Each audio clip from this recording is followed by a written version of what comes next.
Greetings all, this is Suvin पारी here guys. कल मैंने जो स्टॉक बताया था आज 10% ऊपर है एंड साथ ही साथ आज भी मैं 3 स्टॉक बताने वाला हूं जो आपको कल 8 से 10% का रिटर्न दे सकते हैं। सबसे पहले देखते हैं कल मैंने कौन सा स्टॉक बताया था। आप कल का यूट्यूब डेली एनालिसिस देखना और जानना। भाई मैंने बताया था विमटा लैब्स और लॉरस लैब्स। विमटा लैब्स आप देख सकते हो, let's go to chart and yes, Vimta Labs जो है आज ऑलमोस्ट उठा है, देख सकते हो 10% अप था, राइट नाउ 7.80 हो गया है। ठीक है, अगर आप इसका चार्ट देखें तो भाई आज तो ब्लास्ट हो गया। ये क्या है? ये मैंने आपको कल ही सजेस्ट किया था विमटा लैब्स और आज ये ऑलमोस्ट 10% ऊपर गया था, अभी 8% के आसपास क्लोज किया है। दैट्स वाई बोलता हूँ भाई मेरी डेली एनालिसिस मिस मत करिए। एक स्टॉक दिन में 10% दे रहा है और क्या चाहिए, समझ रहे हो। दूसरा मैंने बताया था लॉरस लैब। लॉरस लैब आज ऑलमोस्ट 2.5% ऊपर है। तीसरा मैंने बताया था स्टरलाइट टेक्नोलॉजीज, ये भी कुछ 1.5% ऊपर है। मतलब हमारा सारे स्टॉक ग्रीन पे निकले हैं और सबसे पहले मैंने विमटा लैब्स ही बताया था और मैंने बोला था आराम से 5% तो मिलेगा ही मिलेगा। तो गाइस आज ऐसे 3 स्टॉक्स बताने वाला हूं जो आपको कल 8 से 10% दे सकते हैं। वीडियो के अंत तक जुड़े रहना। पहले निफ्टी बैंक निफ्टी के एनालिसिस कर लेते हैं और फिर मैं आपको 3 स्टॉक्स के नाम बताता हूं। Let's go for it. So आप अगर देखें निफ्टी आज बहुत शार्पली, निफ्टी जो है आज बहुत शार्पली जो है पहले फॉल किया। ठीक है, मैं भी ट्रेड कर रहा था सेंसेक्स में, मैं पुट पे कमाया और नीचे से एक एग्रेसिवली यहाँ पे क्या आया, आपको बाइंग दिखी यहाँ पे। ठीक है, 24,600 के लेवल से यहाँ पे बाइंग दिखी। पर आपको समझना होगा कि मार्केट अभी बुलिश नहीं हो रहा है गाइस। आप अगर देखे होगे रिसेंट डेज में इतनी बड़ी यहाँ पे सेलिंग आई हुई थी। अब क्यों आई थी, आपको एक चीज समझना होगा कि भाई ये एक लेवल था, ये एक लेवल था, ठीक है, जिसके ऊपर मार्केट सस्टेन कर रहा था। ठीक है, जिसके ऊपर मार्केट सस्टेन कर रहा था। जैसे ही ये लेवल के अंदर मार्केट आया, ये जो लोग थे जो सोच रहे थे मार्केट ऊपर जाएगा, ये ट्रैप हो गए और मार्केट उसी रेंज पे आया था। अब देखो मार्केट जब भी उस रेंज पे वापस आता है तो अपना बॉटम टच करता है। ठीक है, आप देख लो जब यहाँ गया तो अपना बॉटम टच किया है मार्केट आके, तो ऑब्वियस है कि दिस टाइम ऑल्सो यहां से मार्केट ऊपर नहीं चल देगा एकदम से। इस बार भी मार्केट सपोर्ट खोजेगा और यही वो डिमांड एरिया है जहां से मार्केट वापस उठ सकता है, जो कि है आपका 24,400 से 24,600 के आसपास जो है आपको देखने मिलता है। ठीक है, तो अभी मार्केट आपको आज ग्रीन तो दिख रहा है, पर मेरा मानना है कि मार्केट जो है आपको ये लेवल दिखा सकता है जो कि है ऑलमोस्ट आपको 24,500 ले लेते हैं गाइस। 24,500 आपको निफ्टी आता हुआ दिख सकता है आने वाले दिनों में, मोस्ट प्रोबेबली कल दिख सकता है या फिर आने वाले दिनों दिख सकता है। अभी देखिए अभी क्या हुआ है, मार्केट शार्पली गिरा, रिकवर किया। ठीक है, अभी एक लो बनाया गाइस। अगर ये नीचे आ जाएगा, एक नया फ्रेश लो बनाएगा और कंफर्म हो जाएगा कि मार्केट यहाँ पे नीचे आना चाहता है, तो हमें बहुत अच्छे ट्रेड मिल सकते हैं कल। कैसे समझो, अगर कल यहाँ पे मार्केट खोल दिया गैप अप, एक गैप अप ओपनिंग कर देता है, स्लाइटली गैप, बहुत बड़ा गैप अप नहीं, और वो सस्टेन नहीं कर पाता है, तो बिल्कुल आपको एक बड़ा टारगेट यहाँ पे देखने मिलेगा। क्यों? क्योंकि मार्केट अपना सपोर्ट चुनाएगा। आपका टारगेट देखो, आपका ना आराम से रिस्क रिवॉर्ड बहुत अच्छा हो जाएगा। पहला ट्रेड तो ये होगा।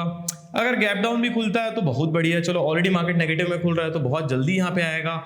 तीसरा जो मैं बोल रहा हूँ, तीसरा आपको जो ट्रेड मिल सकता है, आप जो वेट कर सकते हो वो ये है कि आप 24,500 आने का वेट कर सकते हो, क्योंकि ये 10 बार सपोर्ट बन चुका है, तो इतना इजी नहीं होगा। यहाँ पे ऑलरेडी ही पुट राइटिंग हो रही होगी, आप देख लेना 24,500 सबसे ज्यादा आपको पुट राइटिंग देखने को मिल रहा होगा। यहाँ पे जब आपको मार्केट मिले, कुछ इस टाइप की कैंडल मिले, लोगों को फंसा ले, लिक्विडेट कर ले, तब आप यहाँ पे बाई करिए, आराम से आपको ऊपर का टारगेट मिलेगा, मैं आपको बता रहा हूँ। और यहीं से आपको चेंज ऑफ मार्केट स्ट्रक्चर आपको देखने मिलेगा। तो एक तो हमको अपॉर्चुनिटी क्या मिल रही है कि भाई हम जब हमको कल नीचे के लिए पुट बाई करने का मौका मिले, तो हमारा जो टारगेट है 24,500 तक हम जो यहाँ पे अपन क्या कर लेंगे, जो आपका टारगेट बुक कर लेंगे नीचे की तरफ। दूसरा 24,500 से ही हम बाई कर लेंगे कॉल, है ना, और यहाँ से हम ऊपर की तरफ टारगेट चूज करेंगे। पहला टारगेट होगा 24,800 के आसपास, फिर 25,000 हम जो है निफ्टी में देखेंगे गाइस। ठीक है, तो ये निफ्टी अभी देख सकते हो अच्छे टारगेट्स मिल रहे हैं। आज भी सेंसेक्स कॉल में बहुत अच्छा पैसा दिया, अगर आपने देखा होगा तो, पर भी थोड़ा एक्सपायरी से बचिए, क्योंकि देखो यहाँ पे क्लियर कट सपोर्ट समझ में नहीं आ रहा था। यहाँ पे वो अचानक 24 से उठ गया, है ना, पर आप देखोगे तो एग्जैक्ट सपोर्ट कहाँ पे है आपका 24,500 के आसपास। तो ये अभी क्या एक डिमांड जोन बन गया है, कहाँ से 24,600 से 24,500 तक का एक डिमांड जोन बन गया है। पर मार्केट अब इस रेंज के अंदर आ गया है, इस रेंज के अंदर आ गया तो उसको बॉटम छूना चाहिए, राइट। तो बहुत मोस्ट प्रोबेबल है कि 24,500 आपको मार्केट जो है निफ्टी जो है आपको आते दिखेगा कल या फिर परसों, ठीक है। चलिए अब बात करते हैं बैंक निफ्टी की। Let's go for bank Nifty. तो बैंक निफ्टी भी सेम ही मूव किया गया, अभी निफ्टी और बैंक निफ्टी एक जैसे ही चल रहा है। मार्केट में कोई एकदम बड़े मोमेंटम्स नहीं दिख रहे हैं, बट अच्छे प्रीमियम आपको मिल रहे हैं, ठीक है। अगर आप एक्सपायरी में ट्रेड कर रहे हो तो बढ़िया। आज सेंसेक्स का मोमेंटम पुट में भी बहुत अच्छे आपके प्रीमियम बहुत ज़्यादा ब्लास्ट हुए और सेलर्स और बायर्स दोनों ही कमाए। अब ये जोन देखो गाइस, ये जोन था आपका बैंक निफ्टी का, ठीक है, और इसी जोन के अंदर मार्केट चल रहा था। ब्रेकडाउन हुआ था, नहीं कर पाया, ठीक है। तो ये जो है आपका डिमांड जोन हो जाएगा आपका, लगभग 54,000 से लगभग आपका 54,500 के आसपास जो है एक डिमांड जोन बना हुआ है। पर फिलहाल मार्केट इससे बहुत दूर है। अगर इसके नीचे आता है, अगर इस रेंज के अंदर घुस जाता है बैंक निफ्टी, फिर यहाँ पे और एक बड़ा टारगेट हमको देखने मिल सकता है। पहला टारगेट तो होगा गाइस ये 55,000, पहला टारगेट होगा 55,000। अगर कल बैंक निफ्टी इस रेंज के अंदर घुस जाता है, निफ्टी में शार्प फॉल आया तो आपको बैंक निफ्टी में भी एक शार्प फॉल देखने मिलेगा। देखो आप निफ्टी देखो थोड़ा सा स्ट्रेट गिर रहा है, बट बैंक निफ्टी देखो अपने आप को संभाल रहा है, ठीक है। आज भी गिरा तो आज भी संभालने की कोशिश किया। यहाँ पे आपको दो चीज देखने मिलेगा। अगर बैंक निफ्टी की हम बात करें, हमको यहाँ पे दो चीज देखने मिल सकता है कि ये एक फॉल्स ब्रेकडाउन था, ठीक है। कल अगर मार्केट इस रेंज के भी अंदर खींच दिया तो फिर आपको ऊपर आते दिखेगा मार्केट। तो कल डिसीजन ना आप बैंक निफ्टी में तभी लीजिएगा अगर इसके नीचे जो कल आज का लो था उसके नीचे अगर क्लोज करता है तभी आप डिसीजन लीजिएगा नीचे तरफ का। वरना यहाँ पे क्या होगा पता है आपको, एक विक बना दिया ऐसा टाइप का और फिर मार्केट को यहाँ से उठा देगा यहाँ तक, ठीक है। तो इस पे ध्यान दीजिएगा। अगर इस रेंज के अंदर आ जाता है मार्केट तो फिर आपको पहला टारगेट हो जाएगा 55,000 का, आपको यहाँ पे बैंक निफ्टी का टारगेट मिलेगा। अदरवाइज यहीं से खींच के फिर घुमा देगा बैंक निफ्टी, है ना गाइस। तो इस तरीके की आज भी थोड़ा मोमेंटम को बाइंग देखने मिला है। आज भी हमको बाइंग अच्छी खासी बाइंग एक 3:30 बजे तक बाइंग हमको देखने मिली है। तो आप थोड़ा यहाँ पे ध्यान रखिएगा कहीं ये फॉल्स ना हो जाए। क्या बोलना चाह रहा हूँ मैं, आप ध्यान से सुनिए। अगर आप इसको देखोगे तो आपको कैसे दिख रहा है, ऐसा। अभी हम कौन से टाइम फ्रेम में, 1 घंटे में। अगर मैं इसको डेली में लगा दूं, 4 घंटे के चार्ट में लगा दूं, तो आप यहाँ पे ध्यान से देखिए, आपको विक देखने मिलेगा। आपको यहाँ पे विक देखने मिलेगा। देखिएगा आज की अगर हम कैंडल देखें, ये देखिए, ठीक है। तो काइंड ऑफ आपको विक देखने मिल रहा है। इसको 4 आवर्स पे करते हैं, अगर 4 आवर्स हमको मिलता है तो यस 4 आवर्स पे चलते हैं। 4 आवर्स में भी नहीं दिख रहा है, 2 आवर्स करते हैं, यस, ठीक है। काइंड ऑफ विक देखने मिल रहा है यहाँ पे। उस टाइप से नहीं दिख रहा है, दिखना चाहिए, क्योंकि मार्केट क्या है, पहले नीचे आया है आज, है ना। पहले मार्केट नीचे आया है, उसके बाद ऊपर गया है। तो यहाँ पे काइंड ऑफ एक ऐसी विक, ये आपका बॉडी हो गया और ये आपका विक हो गया, इस टाइप का दिखना चाहिए, ठीक है। तो अलग टाइम फ्रेम में दिखेगा वो। तो इसलिए मैं बोल रहा था क्योंकि ये आपका एक सपोर्ट एरिया था। अगर हम इसको छोटा भी करें तो आप देखो यहाँ पे एक बड़े टाइम फ्रेम में भी एक बहुत बड़ा सपोर्ट एरिया था। देखिए बड़े टाइम फ्रेम में भी ये आपका एक सपोर्ट एरिया था, बहुत अच्छा खासा ये सपोर्ट एरिया था। आज उसको क्या किया गया, ब्रेकडाउन किया गया, पर यहाँ बाइंग आ गई। तो अब हो सकता है कि इसको रीटेस्ट करने आया हो, रीटेस्ट करके गिरे, पर ये कंफर्मेशन कब मिलेगा, जब इसका लो निकालेगा ना, तभी आप यहाँ पे क्या है नीचे की तरफ सोचिए। वरना भाई हो सकता है कि इसको वापस ले ले और फिर आपको ये वाला टारगेट देखने मिल जाए, है ना। तो यहाँ पे थोड़ा सा आप सतर्क रहिएगा भाई कि इसको ब्रेक कर रहा है कि नहीं। और अगर ये लेवल ब्रेक होता है जो कि आपका 56,400 का ऊपर का लेवल है, तो समझ जाइएगा कि इस रेंज पे आ रहा है। और ब्रेक करता है तो आपको समझ में आ जाएगा कि मार्केट फिर इस रेंज पे आ रहा है। तो अभी बहुत ज़्यादा रेंज बाउंड मार्केट है भाई। सेलर्स को तो मैं बोलूँगा भाई अभी कमाने का मौका है बहुत अच्छा। क्यों?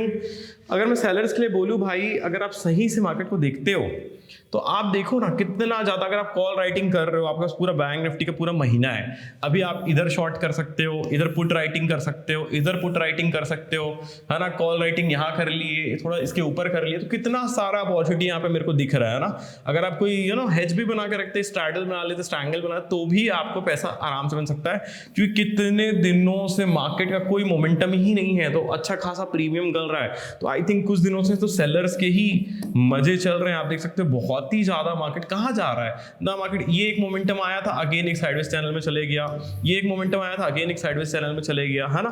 तो कितने दिनों से हमें इस, अगर आप पीछे देखें तो कितने दिनों से हमें एक अच्छा मोमेंटम देखने ही नहीं मिला। इससे मोमेंटम हमें देखने ही नहीं मिला कि मार्केट एक रेंज से निकला हो और एक नया रेंज बनाया हो, राइट। तो अभी आप देख रहे हो कि भाई अच्छा खासा यहाँ पे मोमेंटम, यहाँ मोमेंटम थोड़ा ये ऊपर हो गया, थोड़ा ये चलेगा। बट अभी आप देख रहे हो कितने दिनों से, ये बात कब की है, मई से हमको देखने मिल रहा है कि हम मई, जून, जुलाई और अब अगस्त की ओर बढ़ रहे हैं। 4 महीने से एक साइडवेज चैनल में हम चल रहे हैं। तो बोलेंगे ना सेलर्स का ही मार्केट है गाइस, बिल्कुल सेलर का मार्केट है ना। प्रीमियम बहुत ज्यादा मेल्ट हो रहा होगा, आराम से सेलर्स यहाँ पे कॉल शॉर्ट कर रहे होंगे, यहाँ पुट शॉर्ट कर रहे होंगे और आराम से पैसा कमा रहे हैं, राइट। तो इसलिए बोल रहा हूँ कि बायर का मार्केट आने वाला है बहुत जल्दी। ये वाला मोमेंटम आपको कुछ ही दिनों में ना इस टाइप का मोमेंटम देखने मिलेगा बहुत ही जल्दी। तो तैयार रहो उसके लिए, अपने पैसे बचा के रखो और मार्केट में देख के ट्रेड करो, ठीक है। अब चलो वो वक्त आ गया है जब आपको मैं 3 स्टॉक्स के नाम बताऊंगा, ठीक है, कौन कौन से स्टॉक होने वाले हैं। तो जो पहला स्टॉक जो होने वाला है उसका नाम है आपका हिंद रेक्टिफायर्स, ठीक है। जो पहला स्टॉक होने वाला है वो है हिंद रेक्टिफायर्स, ठीक है। ये आपको कल देखने मिल सकता है, कल कम से कम 5% मैं बोल रहा हूं। दूसरे स्टॉक का नाम है गाइज पीएल पॉलीमर्स, ठीक है। दूसरे स्टॉक का नाम है पीएल पॉलीमर्स, ठीक है। और तीसरे स्टॉक का नाम है गाइज टाइम्स गारंटी, ठीक है, टाइम्स गारंटी। ये 3 स्टॉक है गाइस, इनमें से एक स्टॉक आपको बिल्कुल 5% से 10% कल आपको देते दिखेगा। पर आपको मैं अपना ट्रिक बता चुका हूं, एक तो हायर हाई का फॉर्मेशन रहेगा तब आपको लेना है, दूसरा ईएमए के ऊपर मार्केट रहे तो आपको बने रहना है, जैसे नीचे आया आपको पोजीशन काट देना है। ये बात आप याद रखेंगे क्योंकि हाईली मोमेंटम स्टॉक है, मोमेंटम में है तो बहुत भागेगा एकदम, ठीक है। कल मैंने बताया था आपको विमता लैब्स आज ही आपको 10% दे दिया है एक दिन में। अगर आपने इसको वो किया होगा तो आपको बहुत अच्छे पैसे मॉर्निंग से बने होंगे। तो मेरे चैनल को सब्सक्राइब करो और डेली एनालिसिस को मत छोड़ो, बिकॉज मैं ऐसे स्टॉक्स बताता हूँ जो आपके काम आ जाते हैं। 5 से 10% आराम से बनते हैं। सोचिए इक्विटी में 5 से 10%, राइट। और निफ्टी बैंक निफ्टी की भी मैं लगातार आपको एनालिसिस शेयर कर रहा हूँ जो कि बहुत अच्छी प्रूव हो रही है। जैसे मैंने आज बताया आपको बहुत ही जल्द हमें एक बहुत अच्छा मार्केट देखने मिलने वाला है, बिकॉज मार्केट 4 महीने से साइडवेज है गाइस। तो be ready for it and channel को सब्सक्राइब करो, अपने दोस्तों को शेयर करो। Thank you so much.